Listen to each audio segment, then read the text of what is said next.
xiyaam waxal nga ni yowmal xiyaam bu ñu teere waaw ku xas barang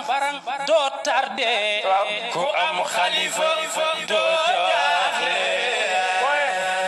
déglu lool way wi rek mën nañ cee sax